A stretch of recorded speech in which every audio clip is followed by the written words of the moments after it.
मेरे प्रिय नौजवान साथियों नमस्कार। आज है 9 अप्रैल 2021 और आज इससे संबंधित समस्त करंट अफेयर्स पर बात करेंगे और यहां से बहुत शानदार सेशन का शुरुआत करते हैं। दोस्तों करंट के ये एग्जाम पॉइंट ऑफ व्यू से बहुत शानदार प्रश्न है। पहला प्रश्न आपके सामने 30वां जीडी बिड़ला पुरस्कार किसे दिया गया है? अंकितम नंबितरी, प्रोफेसर सुमन चक्रवर्ती, शरद पगोर, इनमें से कोई नहीं। जो आपका आंसर है वह है प्रोफेसर सुमन चक्रवर्ती को यह पुरस्कार दिया गया है। दोस्तों इस पुरस्कार की जो स्थापना हुई थी वह 1991 ईस्वी में हुई थी। पुरस्कार विजेता का चयन भारतीय राष्ट्रीय विज्ञान अकादमी अर्थात INSA द्वारा किया जाता है, जिसके वर्तमान में अध्यक्ष हैं प्रोफेसर चंद्रिमा शाह, जो पहली महिला अध्यक्ष हैं। यह पुरस्कार विज्ञान एवं प्रौद्योगिकी के किसी भी शाखा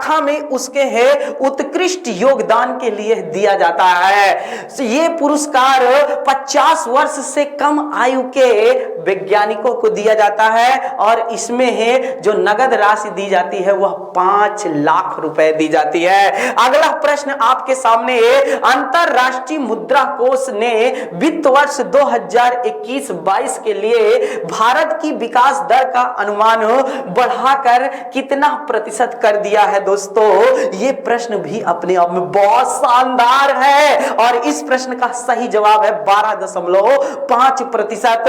दोस्तों पहले यही अंतरराष्ट्रीय मुद्रा कोष इंटरनेशनल मॉनेटरी फंड ने क्या किया था, अर्थात 2020 और 21 के लिए भारत की जो आर्थिक विकास दर जीडीपी की रखी थी वह 11.5 रखी थी। विश्व बैंक ने कितना रखा है, अर्थात 11% रखा है और आर्थिक समीक्षा ने आपको पता होना चाहिए दोस्तों 10% से आसपास लेकर आए थे। तो इस तरह हम लोग बात कर देते हैं अंतरराष्ट्रीय मुद्रा कोष की।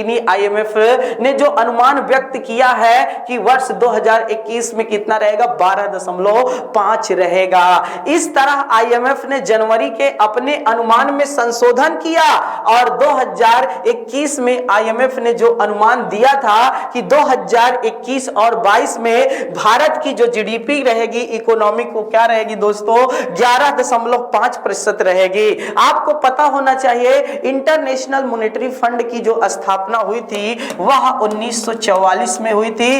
इसके कुल 186 सदस्य देश है दोस्तों और क्रिस्टीन लेगार्ड जो जर्मनी की है वह इसकी क्या है दोस्तों, निदेशक पद पर आसीन है और इसका जो मुख्यालय है वह वाशिंगटन डीसी में है। ये जानना चाहिए था। अगला प्रश्न आपके सामने बहुत शानदार, हाल ही में राधे श्याम खेमका का निधन हो गया। उनका संबंध है रेलवे से, गीतकार से, गीता प्रेस 1 और 3 दोनों से ही दोस्तों। तो गीता प्रेस से ये बहुत शानदार है दोस्तों। गीता प्रेस का आप देखोगे बहुत सारी पुस्तकें और मार्केट में आपका प्रचलन देखने को मिल जाएगा। गीता प्रेस के अध्यक्ष राधे श्याम खेमका का निधन हुआ है दोस्तों। उन्हें सनातन साहित्य को जन जन तक में ले जाने का श्रेय दिया जाता है। जो सनातन हमारी ही अर्थात पीढ़ी दर पीढ़ी चली आ रही है उसको हो क्या है दोस्तों, एकदम शिखर पर ले जाने का श्रेय जाता है। 38 साल तक ये खेमका जी का भैया प्रेस की छवि प्रमुख कल्याण पत्रिका के संपादक थे। उन्होंने अंतिम बार जो है भैया पत्रिका के अप्रैल 2021 के अंक का संपादन किया था। गीता प्रेस हिंदू धार्मिक ग्रंथों का दुनिया का सबसे बड़ा प्रकाशन में से एक है। अगला प्रश्न आपके सामने है, किस राज्य ने किराया और किराएदारी समझौते को विनियमित करने के लिए एक अध्यादेश को मंजूरी दी है, जिसे जनवरी 2021 में अर्थात प्रस्तापित जो है दोस्तों किया गया था। ये जानिए, उत्तर प्रदेश, मध्य प्रदेश, राजस्थान, दिल्ली, इसमें है दोस्तों उत्तर प्रदेश। उत्तर प्रदेश के बारे में आप जानते हैं कि उत्तर प्रदेश का जो स्थापना दिवस, ये वाला बहुत शानदार प्रश्न बनता है 24 जनवरी जो दोस्तों 1950 को पता होना चाहिए 24 जनवरी, बहुत महत्वपूर्ण है, 24 जनवरी 1950 को क्या होता है दोस्तों, संयुक्त प्रांत का नाम बदल करके उत्तर प्रदेश रखा जाता है। उत्तर प्रदेश जो है भैया 75 जिलों में सबसे ज्यादा जनसंख्या वाले राज्यों में से एक है भारत के लिए। उत्तर प्रदेश की अगर बात करें तो मुख्यमंत्री योगी आदित्यनाथ, राज्यपाल आनंदीबेन पटेल, यहां तक कि विधानसभा की सीट 403+1, विधान परिषद की 100 और लोकसभा 80, राज्यसभा की 31 सीटों के साथ है। सबसे ज्यादा अगर किसी राज्य की सीमा लगती है समस्त राज्यों में तो उसमें से उत्तर प्रदेश, और खासकर यहां पर एक सोनभद्र जिला है, जो सोनभद्र जिला है वह एकमात्र ऐसा जिला है दोस्तों जिसकी सीमा 1 2 नहीं 4 राज्यों से लगती है। बिहार, झारखंड, छत्तीसगढ़, मध्य प्रदेश से लगती है। उत्तर प्रदेश एक ऐसा राज्य है जिसकी सीमा एक देश से भी लगती है, उसका नाम है नेपाल। ये बहुत शानदार बातें थी दोस्तों। बाकी उत्तर प्रदेश में बहुत सारी चीजें हैं, दुधवा राष्ट्रीय उद्यान कौन भूल सकता है, और गंगा पवित्र पावनी जो संगम, जहां पर कुंभ, महाकुंभ आदि कहानी क्या होता है दोस्तों, अर्थात हर वर्ष कुंभ का आयोजन होता है। बाकी इलाहाबाद का नाम प्रयागराज पड़ा गया, वह उत्तर प्रदेश में है। अयोध्या में राम मंदिर का निर्माण हो रहा है, वह कहां है, उत्तर प्रदेश में है। इस तरह की बहुत सारी बातों के साथ आपका उत्तर प्रदेश मंत्रिमंडल ने Uttar Pradesh regulation of urban premises tenancy second ordinance 2021 को क्या है दोस्तों, मंजूरी दे दी है। इसका उद्देश्य क्या है, किराएदार के विवादों को कम करना।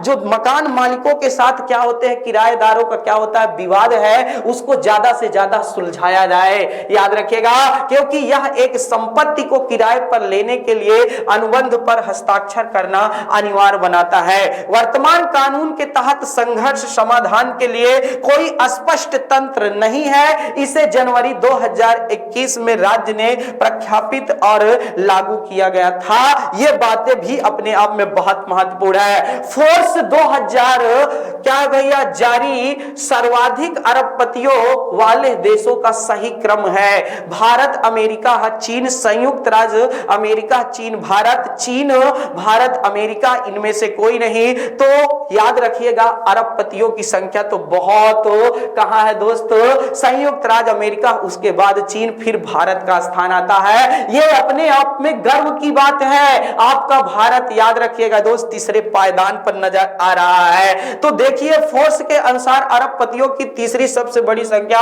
कहां भैया, भारत में है। संयुक्त राज्य अमेरिका और चीन पहले और दूसरे स्थान पर है। रिलायंस इंडस्ट्री के अध्यक्ष मुकेश अंबानी ने क्या किया है दोस्तों, चीन की ही व्यवसायिका जैक मा से एशिया के सबसे अमीर व्यक्ति का किताब वापस ले लिया है। रिपोर्ट के अनुसार इस वर्ष भारतीय अरबपतियों की संख्या 102 से बढ़कर 140 हो गई है। फोर्स की दुनिया के अरबपतियों की 35वीं वार्षिक सूची में अमेजॉन के सीईओ अर्थात चीफ एग्जीक्यूटिव ऑफिसर और संस्थापक जेफ बेजोस लगातार चौथे वर्ष भी क्या है दोस्तों, शीर्ष पर बने हुए हैं। स्पेस एक्स के संस्थापक एलोन मस्क को सूची में क्या है दोस्तों, तीसरा स्थान प्राप्त हुआ है। बाकी सोच सकते हैं आप, बिल गेट्स जैसे महान जो दोस्तों माइक्रोसॉफ्ट के नहीं दोस्तों, याद रखिएगा नहीं, सह संस्थापकों में से एक, अर्थात वह पीछे आ गए हैं। याद रखने वाली बात है। इसरो द्वारा क्या है, भारतीय उपग्रहों के मलबे के संबंध में अंतरिक्ष में प्रस्तावित प्रारंभिक चेतावनी प्रणाली का क्या है नाम है दोस्तों, क्या, प्रोजेक्ट नभ, प्रोजेक्ट नेत्र, प्रोजेक्ट अनंत, प्रोजेक्ट इंद्र, तो प्रोजेक्ट नेत्र है। याद रखिए। अब बात आई है इसरो की, तो इसरो की स्थापना 15 अगस्त 1969 को हुई थी दोस्तों। ये बातें बहुत महत्वपूर्ण है। साथ ही साथ आपको पता होना चाहिए, विक्रम अम्बलाल भाई साराभाई द्वारा क्या की गई थी दोस्तों, इसकी नी स्थापना की आधारशिला रखी गई थी, जो बाद में प्रथम अध्यक्ष भी बने थे। के सिवन 2018 से लगातार पद पर है और अभी हाल ही में 2021-22 के लिए इनके 1 वर्ष का कार्यकाल बढ़ाया गया है। इन्हीं के शासन मतलब इन्हीं के पद पर रहते हुए क्या हुआ था दोस्तों, आपको पता होना चाहिए, चंद्रयान 2 नाम पता है ना दोस्तों। 22 जुलाई 2019 को जो अर्थात प्रक्षेपण हुआ था, कहां से, सतीश धवन अंतरिक्ष केंद्र श्रीहरिकोटा आंध्र प्रदेश से। इन्हीं के दोस्तों जो लगभग 99% तो सफल रहा, लेकिन अचानक से थोड़े से पास में जाकर के जब इसे प्रक्षेपित होना था तब असफल हो गया था। 6 सितंबर की वह डेट थी। इसके 3 पार्ट थे ना दोस्तों, आपको ऑर्बिटर, रोवर पता होना चाहिए दोस्तों, लैंडर। इस तरह ये बहुत शानदार पार्ट है। साथ ही साथ इसरो, भारतीय अंतरिक्ष अनुसंधान केंद्र, जो इसरो है दोस्तों, इसका मुख्यालय बेंगलुरु में है और इसरो ने ही दुनिया को चमत्कार करके दिखाया था जब 5 नवंबर 2013 को क्या किया गया था दोस्तों, मंगलयान जिसका नाम था मॉम अर्थात मार्स ऑर्बिटर मिशन को सफलतापूर्वक क्या किया था, प्रक्षेपण किया था, जो 24 सितंबर 2014 को क्या हुआ था दोस्तों, जाकर के मंगल ग्रह पर सफलतापूर्वक प्रक्षेपित हुआ था। यह महानता दिखाता है इसरो की ने। भारतीय अंतरिक्ष अनुसंधान संगठन ने भारतीय उपग्रहों को मलबे और अन्य खतरों से सुरक्षित रखने के लिए अंतरिक्ष में एक प्रारंभिक चेतावनी प्रणाली प्रोजेक्ट नेत्र की क्या है दोस्तों, शुरुआत की है। इसकी स्थापना पहले पृथ्वी की निचली कक्षा में की जाएगी, जिससे रिमोट सेंसिंग स्पेस क्राफ्ट भी शामिल होगा दोस्तों, ये याद रखिएगा। नहीं, अभी इसरो क्या है दोस्तों, गगनयान 2022 में जो रूस की सहायता से नहीं प्रक्षेपित करने पहली बार भारत क्या है दोस्तों, अर्थात गगनयान के तहत से क्या करेगा, मनुष्यों को भेजेगा। ये जानना चाहिए था आपको। अगला प्रश्न, हाल ही में अंबोली क्षेत्र की जैव विविधता विरासत स्थल घोषित किया गया है, यह किस राज्य से संबंधित है दोस्तों, तो महाराष्ट्र, मध्य प्रदेश, कर्नाटक, केरल। इसमें जो सही आंसर है वह आपका महाराष्ट्र है। अब देखते हैं, हाल ही में महाराष्ट्र सरकार ने पश्चिमी घाट, अब महाराष्ट्र सरकार की बात यही है तो महाराष्ट्र का जो सरकार है भैया, इस समय शिवसेना, उद्धव ठाकरे को कौन भूल सकता है, फिर कोश्यारी साहब जो हो राज्यपाल है, भगत सिंह कोश्यारी, याद रखिएगा। हाल ही में महाराष्ट्र सरकार ने पश्चिमी घाट के सिंधुदुर्ग जिले में अंबोली क्षेत्र को क्या है, जैव विविधता विरासत स्थल घोषित किया है। विश्व स्तर पर यूनेस्को करती है दोस्तों, आपको पता होना चाहिए। और भारत के 38 स्थल क्या है इसमें शामिल हैं, जिसमें से 30 प्राकृतिक रूप से है दोस्तों, ये याद रखिएगा। नहीं, इसमें ये सरकार द्वारा महाराष्ट्र के, जी हाँ दोस्तों, राज्य सरकार ने किया है। इससे पूर्व महाराष्ट्र सरकार ने गढ़चिरौली जिले में क्या है भैया, अल्लापल्ली, याद रखिएगा, जलगांव में लैंडोर, खोरी पार्क, पुणे में गणेश खिंड, सिंधुदुर्ग जिले में मिरिस्टिका, दल बदल वनस्पति को जैव विविधता विरासत क्या है, स्थलों के रूप में घोषित किया है। बीतों दिनों महाराष्ट्र में वन्य जीव शोधकर्ताओं के एक समूह ने सिंधुदुर्ग जिले की क्या है दोस्तों, सावंतवाड़ी तहसील में अंबोली के पास मीठे पानी, फ्रेश वाटर में पाई जाने वाली मछली के दुर्लभ प्रजाति, क्या नाम है दोस्तों, क्या है, सिस्टुरा हिरण्यकेशी की खोज की थी। नहीं, आपको यह भी बता दे, सबसे ज्यादा अर्थात कोरोना वायरस विश्व स्तर में अगर किसी शहर में अर्थात है दोस्तों, तो वह महाराष्ट्र के पुणे में वर्तमान में है और महाराष्ट्र इसमें प्रथम स्थान पर है। ये बातें भी अपने आप में बहुत शानदार है। अगला है, हाल ही में मंत्रिमंडल ने किसे राजस्व सचिव के रूप में नियुक्त किया है, एन.वी. रमना, आपको पता होना चाहिए दोस्तों, कौन हुए हैं 48 में सुप्रीम कोर्ट के मुख्य न्यायाधीश। अजीत डोभाल, आपको पता होगा, राष्ट्रीय सुरक्षा। तरुण बजाज, जी हाँ दोस्तों, तरुण बजाज कैबिनेट सचिव राजीव गौबा है, यहाँ पर तरुण बजाज का आंसर एकदम सही है। तरुण बजाज 1988 के बैच के हरियाणा कैडर के आईएएस अधिकारी हैं दोस्तों। यह 30 अप्रैल 2020 से आर्थिक मामले के सचिव के रूप में कार्य कर रहे थे। याद रखिएगा, इनके स्थान पर अभी हाल ही में अजय सेठ को क्या किया गया है, नियुक्त किया गया है। राजस्व विभाग वित्त मंत्रालय के अधीन आता है और इस समय वित्त मंत्री हमारी कौन है भैया, निर्मला सीतारमण है, जो पहली पूर्णकालिक महिला वित्त मंत्री है। इनसे पहले भी वित्त मंत्री का कार्यभार इंदिरा गांधी जी ने संभाला था, लेकिन उनके साथ वह पद एक और था महान, जिसका नाम था प्रधानमंत्री का पद।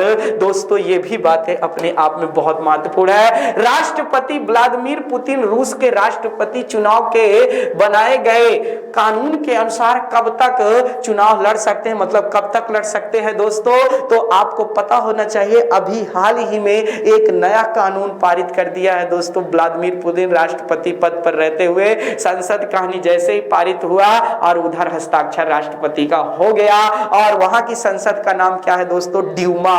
ये बहुत महत्वपूर्ण है। और मुद्रा क्या है, रूबल है। याद रखिएगा दोस्तों, राजधानी मॉस्को है। विश्व का सबसे क्षेत्रफल की दृष्टि से दोस्तों बड़ा देशों में से एक है, जिसका विवाद यूक्रेन के साथ साथ संयुक्त राज्य अमेरिका के साथ हमेशा रहता है, क्योंकि यूएसएसआर का अगर खंडन हुआ है तो उसमें सबसे बड़ी भूमिका संयुक्त राज्य अमेरिका की रही है। बारखोयांश के यहीं पर स्थित है दोस्तों, जो सबसे बड़ा गर्म नहीं ठंडा स्थानों में से एक है, जबकि सबसे गर्म स्थान अल्जीरिया, लीबिया जैसे अफ्रीका महाद्वीप में स्थित है दोस्तों।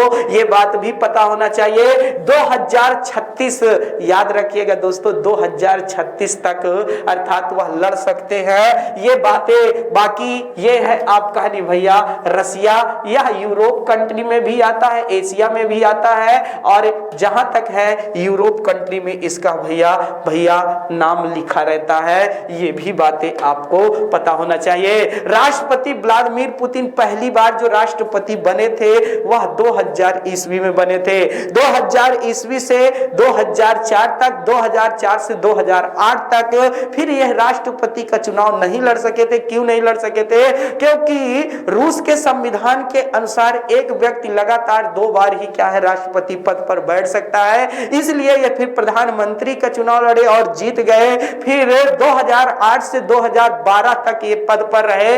अंततः जब 2012 में पुनः राष्ट्रपति का चुनाव लड़ते हैं और जीतते हैं, तब वहां पर बदलाव करते हैं कि जो ये 4 साल का बात है उसको खत्म करो, और 4 साल की बात को कहने के मतलब 4 साल जो लगातार वाला शब्द आता है, 4 साल के लिए ही बन सकता है एक राष्ट्रपति, उसको समाप्त कर दिया गया।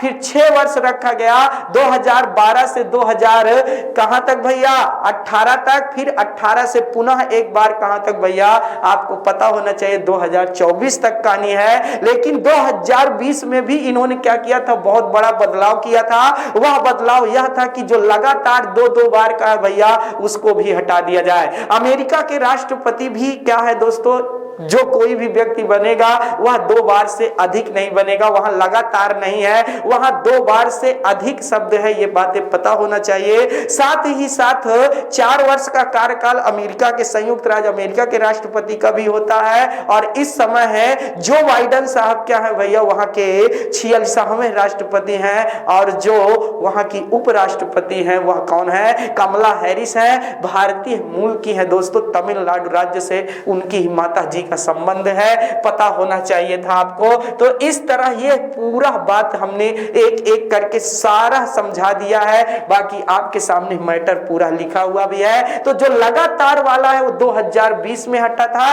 और अब क्या हुआ है दोस्तों, नया जो कानून आया है इसके तहत 2036 तक व्लादिमीर पुतिन चुनाव लड़ सकते हैं राष्ट्रपति का। ये बातें भी बहुत शानदार है। तो दोस्तों ये था आज का पूरा सेशन। फिर कल मिलेंगे एक नए आयाम के साथ, नई नई जानकारियों के साथ। कहते हैं फैसला जो कुछ भी हो मंजूर होना चाहिए, चाहे युद्ध का क्षेत्र हो या पढ़ाई का मैदान हो, कोशिश भरपूर होनी चाहिए दोस्तों। बहुत बहुत आप सभी का धन्यवाद देने से पहले एक प्रश्न मेरा और छूट रहा था, इसको देख ही लेते हैं दोस्तों। वह औद्योगिक संरचना जिसे कोविड-19 के संदर्भ में मॉडिफाइड टेंट बनाने हेतु हेतु अधिकृत किया गया है दोस्तों वह कौन है? DRDO या फिर भारतीय डायनामिक्स, भारतीय आयुध निर्माणी या फिर हिंदुस्तान एरोनॉटिक्स लिमिटेड। तो भारतीय आयुध निर्माणी, याद रखिएगा दोस्तों ये बहुत शानदार है। 7 अप्रैल को केंद्र सरकार द्वारा भारतीय आयुध निर्माणी कोविड के संदर्भ में भाइयों मॉडिफाइड टेंट बनाते हुए अधिकृत किया गया है, जिसका मुख्य उद्देश्य पृथक वार्ड, याद रखिएगा पृथक वार्ड के रूप में टेंट को विकसित, यहां विकसित शब्द होगा, करना है। यह टेंट पॉली विस्कोस से निर्मित किया जाएगा। यह टेंट मुख्य रूप से 2 मीटर और 4 मीटर जैसे 2 आकारों में निर्मित किया जाएगा। अलग अलग रहो मेरे भाई, अलग अलग रहो, ठीक है। उचित दूरी, मास्क है जरूरी। आज की क्लास यहीं तक। बहुत बहुत धन्यवाद आप सभी का। जय हिंद।